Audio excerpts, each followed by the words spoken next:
let's get this party started. And we're going to do that with the help of a couple that I like to refer to a bit as a dynamic duo. So on the one side, we have Dalith Steiger, and she's a global AI advisor and speaker who sits on several boards and juries, is leading the Swiss IT Leadership Forum, advises companies on their AI journeys, supports the Swiss-Israel Chamber of Commerce, mentors young girls in tech, and teaches AI and machine learning to a module at the Applied University of Lucerne.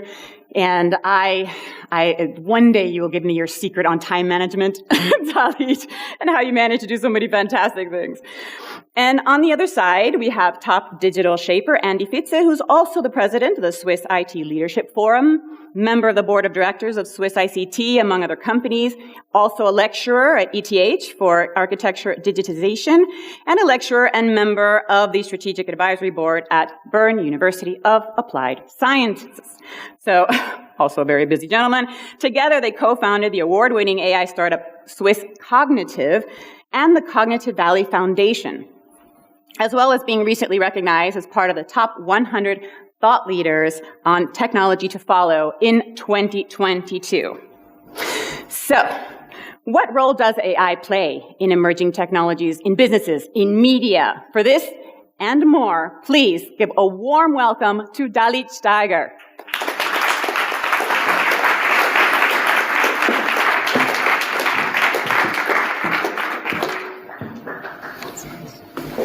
Good morning. First of all, thanks a lot for the invitation, and it feels like a home run. It's always nice, actually, to contribute in Switzerland, because this is where my heart is beating. And standing here has another personal, more emotional point, that my grandma, who was my biggest role model, and she just died last December, was almost 102. She was a journalist, a TV show producer. She wrote several books. And if you think about that, she born in 1920.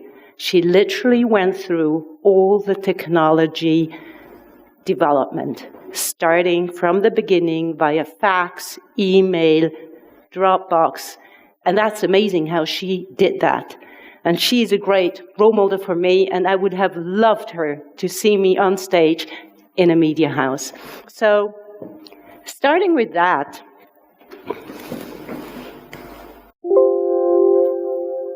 that's about technology.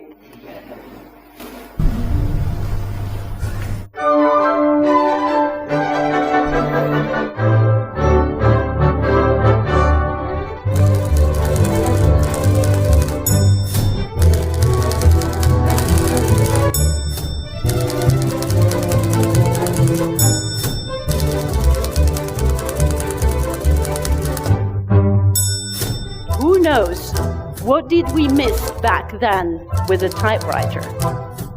Any ideas? How about the delete key? We literally didn't have one. But did we really miss it? We probably didn't miss it for quite a long time because we just didn't have it. Same like with the car. When we park the car, we have today the assistant, so we don't miss a lot of things. Technology is just driving our life. Same with the journalism, the media. When we're thinking about the tipping point that we have today, how we create text, how we analyze text, how we write it.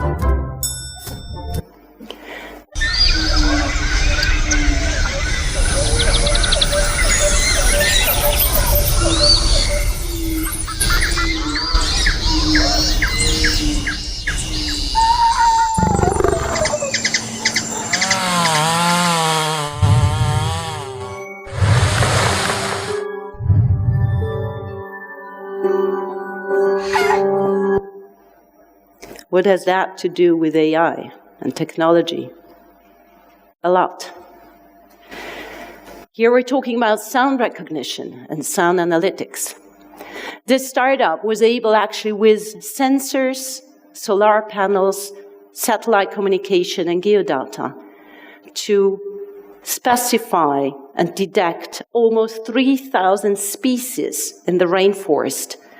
And as an additional side effect, they were also able, or they are able, to detect illegal foresters in the rainforest and come there immediately and arrest them. If you look at the numbers, we're talking about almost 150 years that they were able, in less than 3 years, to detect, summarize, and support the survival of the rainforest and its species. So this is about sound recognition and sound analytics, another important tipping point that also impacts the media.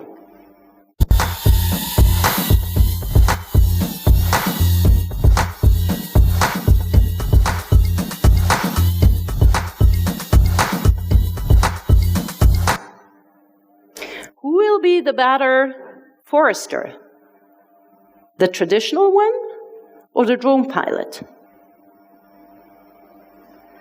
Here, we're actually talking about image recognition, image analytics.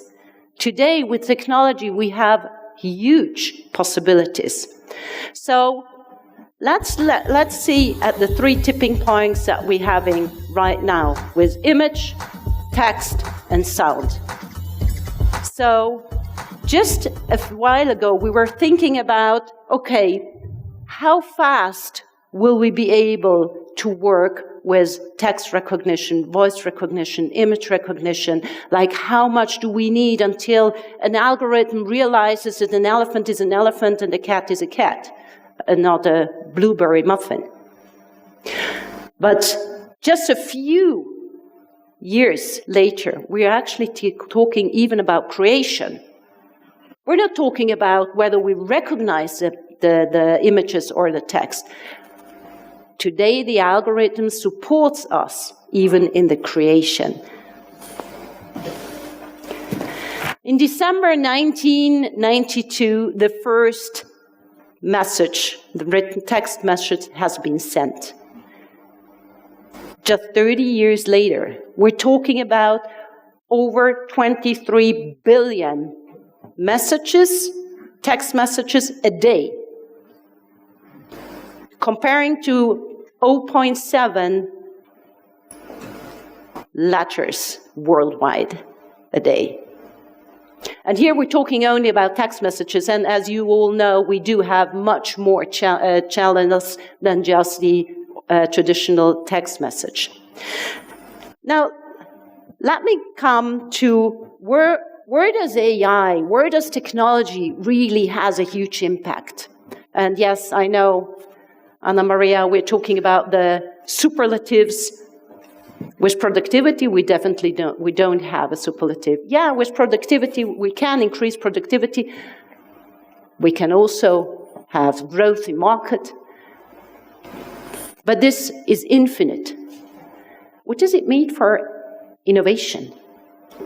What does it mean for innovation? We're taking all our brains together and we brainstorm. We work on ideas. Obviously, we have already a multiple. But it's not enough, because even though when we get all together, we will never reach the knowledge if we augment ourselves with technology and AI. So not only taking all our knowledge, is actually adding the algorithm, the AI, going to be a multiple of increasement of innovation and possibilities. And yes, we read it also yesterday in the newspapers, what this technology can do. Create images, create text, give us a first go.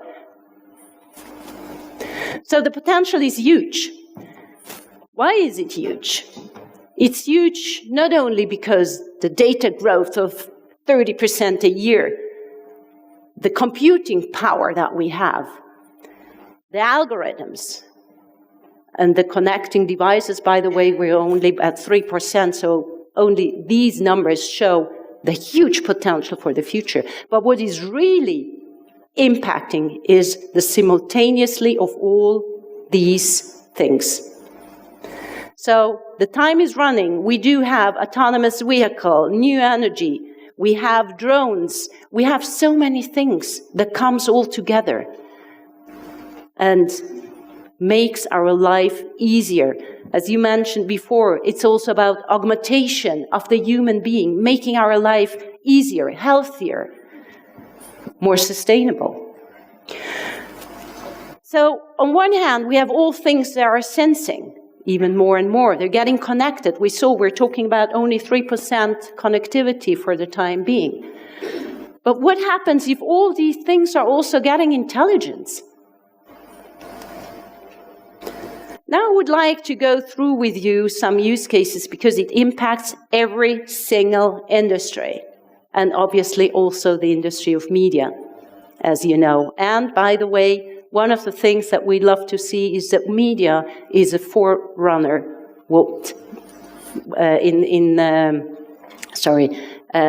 referring to technology.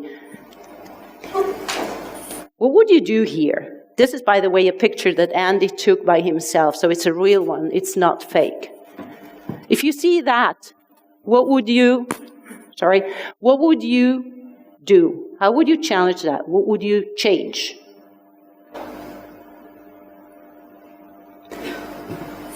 Most of the people tell, okay, let's have like one panel, or let's have a device. I can do it over my iPhone or my tablet. But our question is then, do we really need a switch? Isn't the light intelligent enough to realize that I'm getting into the room and then it needs to light? But it needs to be intelligent enough to realize if I'm sitting at the toilet, writing my WhatsApp, not moving around. Every one of you, or probably most of you, know how that feels like. If you sit there, you write your emails, and suddenly it gets dark, and you go like, whoa. So it would be nice if those sensors would be intelligent enough to realize that no one went out, and the light would be still on. If we're looking at Switzerland, and this is one of my hard things, I'm half Israeli and half Swiss. We always talk about Israel as a startup nation, but Switzerland is also a startup nation. We have a great potential and we can do much better. We just have to go out of our comfort zone. And if we're looking at these numbers, we are a country of over 600,000 SMEs, and 99.7% are actually SMEs with below 250 employees, and actually covering only 70% of export would actually impact our GDP. We're too small to have business only in Switzerland. So what we must do is literally export. What does it mean again?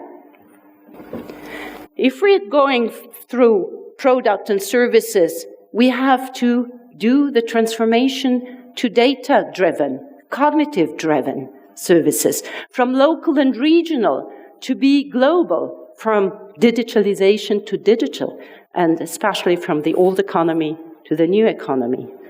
So let's make it happen together for Switzerland, and therefore we need to break beliefs. One of the very impactful use cases from the airplane construction is they were able to construct the separation wall in a way that we're using much less material, what again has impact on less weight and reduces the carbon dioxide. So here it's a great use case to see how actually AI for economy also supports AI for good, AI for nature.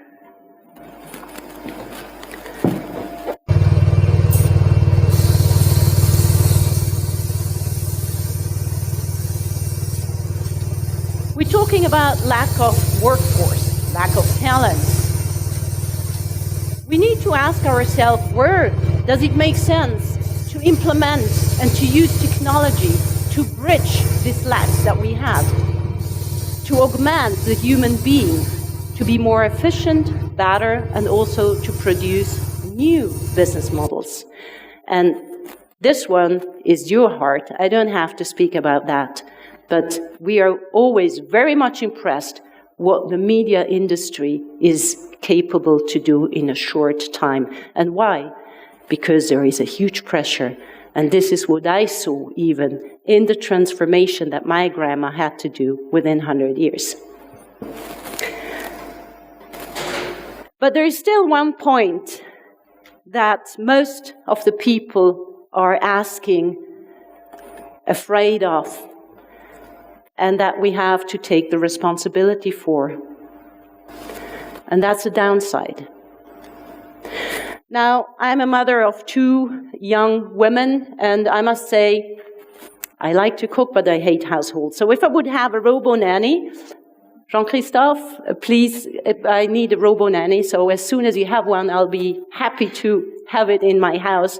What would I tell the robo-nanny? I would tell them, her, him, whatever, I would like every day at 7 o'clock, table laid, dinner ready, so I have quality time with my girls. Easy thing, isn't it? Now, think of one day, the robo-nanny opens the fridge on, I don't know why, the fridge forgot to tell the Migros Coop or whatever that we do not have any food anymore, and the fridge is empty. Now, the point is that I gave the robo-nanny the goal, the aim, the obligation to lay the table and cook dinner. So you're going to enforce to meet this request. He will turn around. It took you now a fraction of a second to realize something is wrong. But you know what? Here is wrong. On the other side of the world, it's actually not that wrong. So what does it mean? What does it mean for ethics? What is ethics? And who has the capability, the responsibility, and the allowance to define it? And yes, Switzerland is definitely one of the countries that can, and in my opinion, must empower and enforce this policy-making regulation. And just as a side note, the UN transferred its AI headquarters to Geneva. So for me, my personal opinion is the ethics all around AI must rely and be on the same level like the human and children's right, and then we can meet already quite a lot. So one of the most important things for us is actually that we shift from technology-literal people to people-literal technology. It's a together. It's not against. And it's something that it's in our responsibility. People who are telling me that cognitive technologies or AI can be cruel, I must say it's not the technology, it's us. It's our responsibility, because if the human being would be good, we wouldn't need policemen and neither cybersecurity. So what does it mean for the AI development? We see a lot in the construction. There, we can actually, with implementation of algorithms and robots, support the human being not to be exposed in dangerous situation. With the implementation of synthetic data, of digital twins, we can empower and scale development and research. And the core of everything is the development of chips, which are today much, much faster. So if we're talking again about shortage of talents and workforce, we say we need to see where we can implement technology and how we can combine humans with technology to bridge this shortage, to support ourselves for a better life, a smoother and a healthier one. So my personal conclusions are, first of all, it's about leadership. We need speed. We can't wait. We should be also first mover. It's about the engagement between technology and human being. It's together and not against. And most important, you don't have to walk this by yourself. Exchange. This is why we have such a great ecosystem. Learn from each other, and not only best practice, also worst failures. This is what we always say. Why wait? Act now and share for success. Thanks a lot.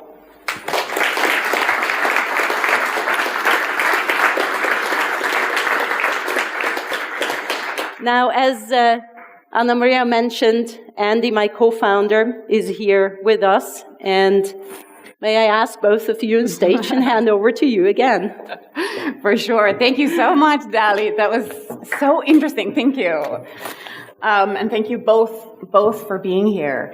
I mean, you touch on so many important aspects of AI and its impact, correct?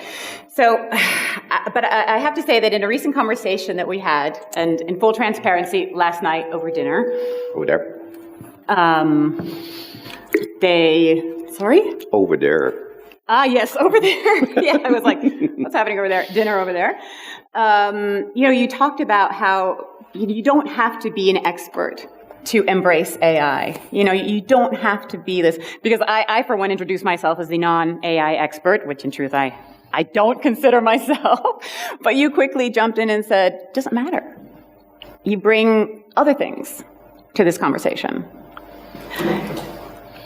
Yeah, absolutely. I think the greatest mind here is always if we come from our own professions to elaborate with this technology around. So we heard about sound and text and image or video recognition, and it doesn't make sense that a nerd like myself, coming from an engineering perspective, to do anything. We have to bridge this to the business, to the researcher, to the customers, and so on. So that's basic. If we don't do this, then we also have fears in the society and so on. So these three examples and that's really mind-blowing what's going on right now with these three topics. As I mentioned, sound, and text, and images. That's amazing, and that's like a playground. But if we go back more to serious stuff, just like to mention one thing is food supply. I mean, then it's for everyone clear that it's not only playing ground, that's essential to do and to act. So, for example, food, we have only 3 months food on stock worldwide. 3 months. If we don't produce, we're running out of food in 3 months. And in these 3 months, we're producing only 40% natural. And 60% is with crop protection, so with any additional material. Just keep in mind, we are really short. So we need technology, and just keep more in mind, we produce this on the same land for 5 billion more. As you heard this morning, we are right today 8 billion. So we have done this with technology for another 5 billion on the same land. And now it comes, we have to add another 2 or 3 billion first. We have to reduce energy, we have to reduce CO2, and also in addition, we have to maybe managing less land for doing this. I don't know how, but we should use technology like AI to do, and this is real, huh? Mm-hmm. Combine all the problems that we have, energy and CO2 and climate and so on and so on. I mean, this is not a playground. This is real life, huh? Mm-hmm. I mean, this is so great to see all this technology that's really touching us. Mm-hmm. Absolutely. Yes, I can give one example that is out of your media industry. If you look at web developers, what are the skills? What are the core skills of web developers? Is it development or is it design? Two totally different skill sets, two totally different talents. And this is what we mean. Like you need various talents to combine. So, sorry, go ahead.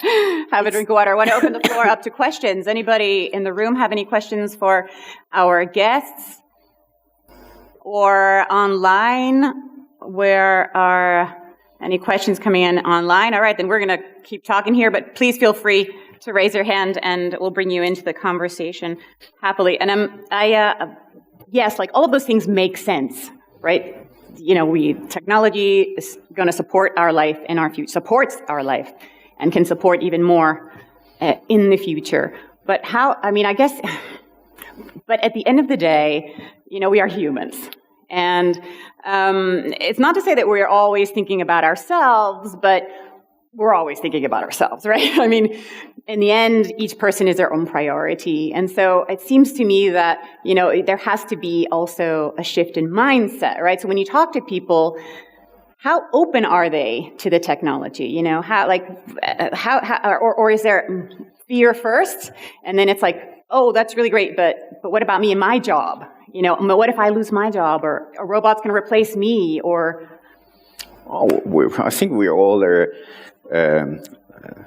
leaning to being framing biased. What we have is good. And if we change some things in our job, in our family structure, or how we behave, or how we move to the job at the morning and so on, then we don't like it first.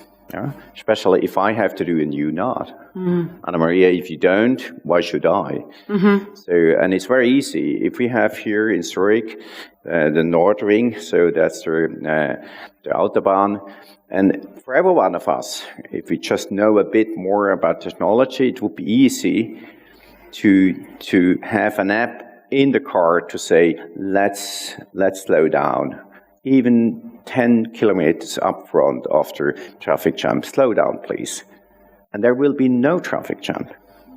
But I promise you, if you don't enforce this, someone of us, maybe myself, will use this as an opportunity to speed and go along.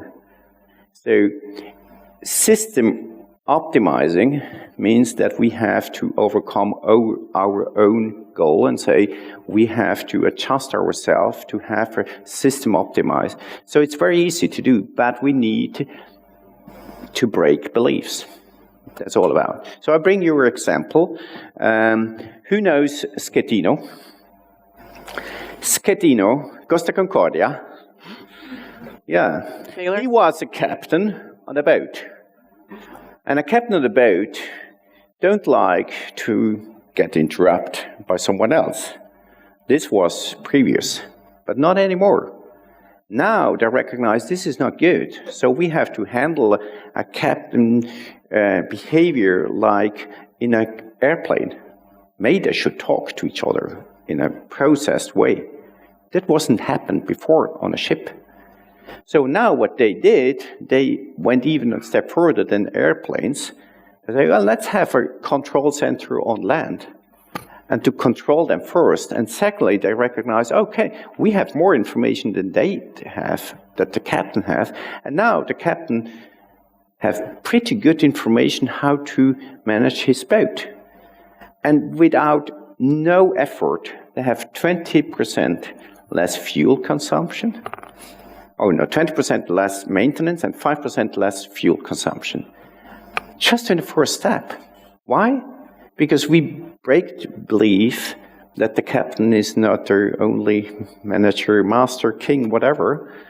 So we should break more beliefs. That's probably what we can learn today. Mm-hmm. Again, that shift, right? That people embrace it, right? Because here we're all.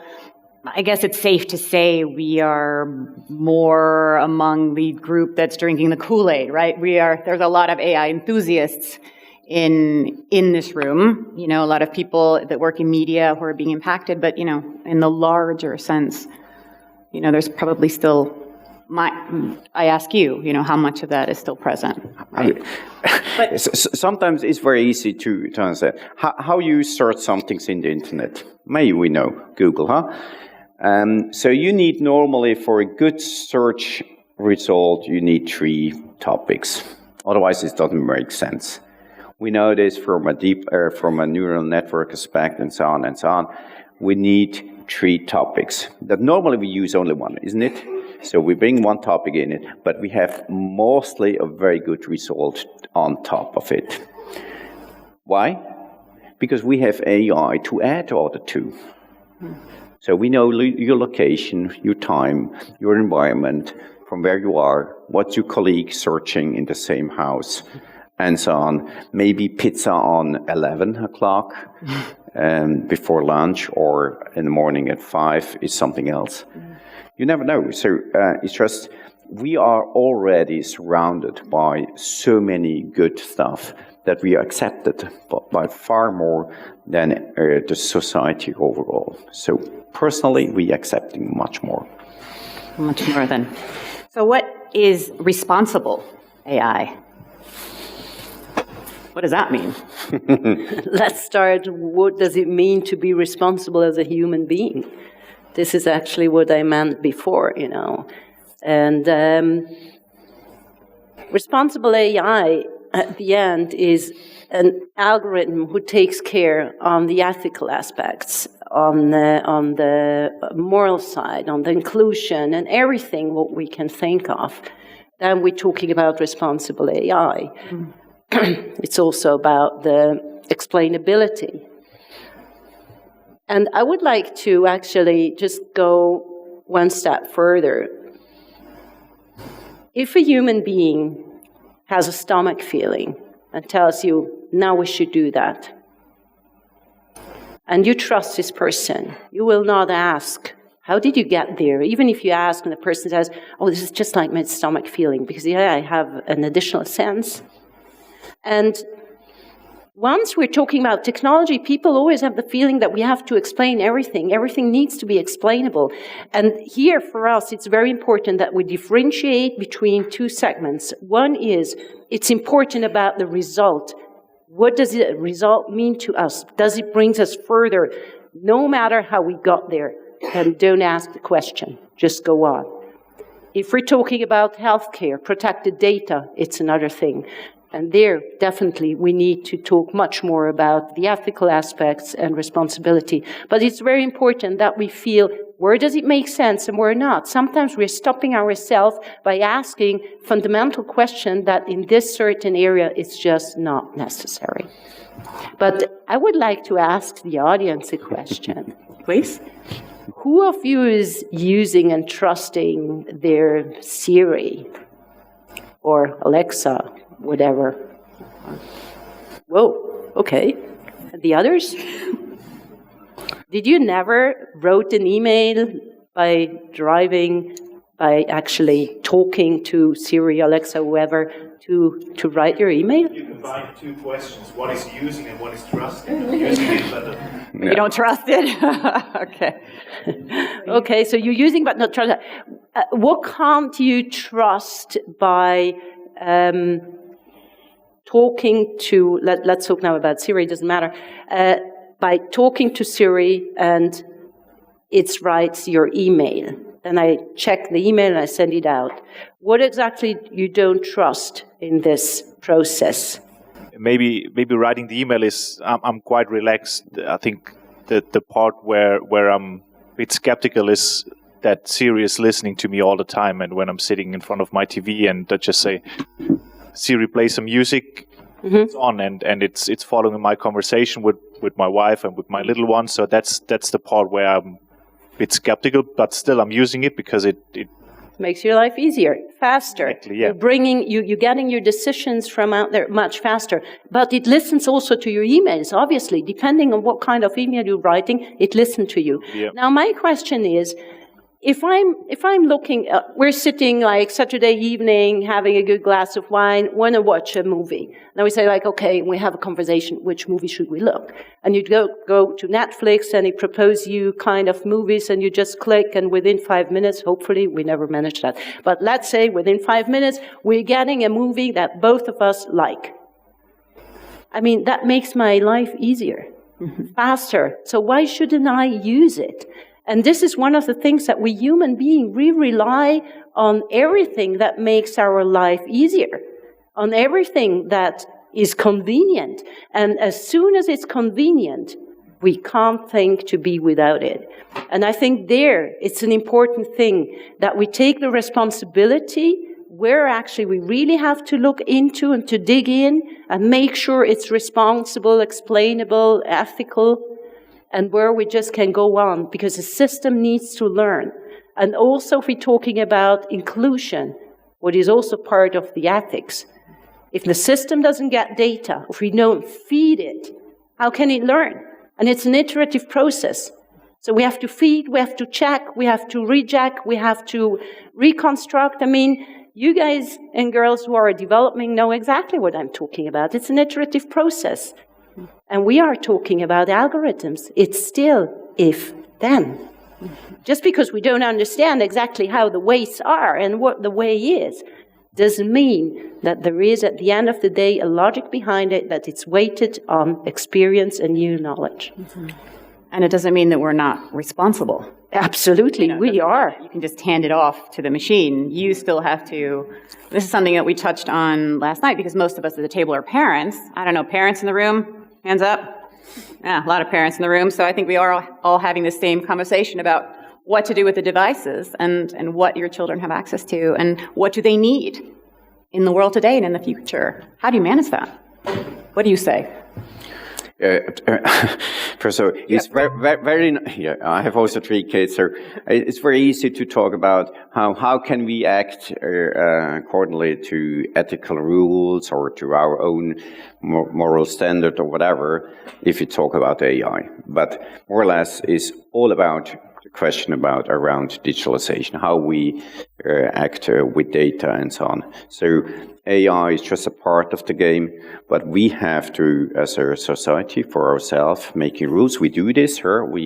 Especially in Europe, we take a lot of policy making stuff from the European Union. That's nice. That's also really important, also from a global perspective, especially also if it comes to the dark side of AI in terms of using AI for warfare and so on. That's not what we want, absolutely. So we need some policy and enforcement. Yeah. There is a question over here. This is Sophia with our virtual question. Exactly. So it's a question from the chat. Oscar wants to know from you, don't you think that we are losing our freedom and privacy because of AI? Why aren't we not gaining a lot? I mean, it's a relevant question and we have to take it seriously. And it is something that touches us. But for me, it's very important that we're always looking at the upside and not the downside. The downside is here to protect ourselves. But what does it really mean if we lose privacy? Does it really, or where is the boundary between acceptable and unacceptable? And for me, if I'm really checking everything, I think we have much more positive impacts, even with our data, our health data. For me, I think if you share your data to the benefit of society, you should actually get a decrease in your insurance than another increase. Because you're doing something good for society. You're sharing your data for research and development. And I think this is a very important break belief. That is a great idea. I mean, how many times are you asked to share your data? Like, for everything. People want, companies want your data, and I understand why. But yeah, if you could get some kind of, dare I say, kickback, that would be... Absolutely. Let's add here something from my perspective. Yes, we lose privacy first. But as we have more and more people on the planet, our system gets more and more complex. We have to solve problems that we wouldn't have to solve 100 years or even 50 years ago. Full stop. So we need to act accordingly to manage this problem by whatever I taught before, food, energy, and so on, and climate crisis, what we produce by ourselves. So I think it's also a responsibility to act also from our own perspective, and as Swiss we can even say from a society perspective, we can vote and go along with this and say, yes, we like to share and this kind of sharing concept to solve problems. If we don't share today health data, we wouldn't be able to have clinical data to produce new drugs. Full stop.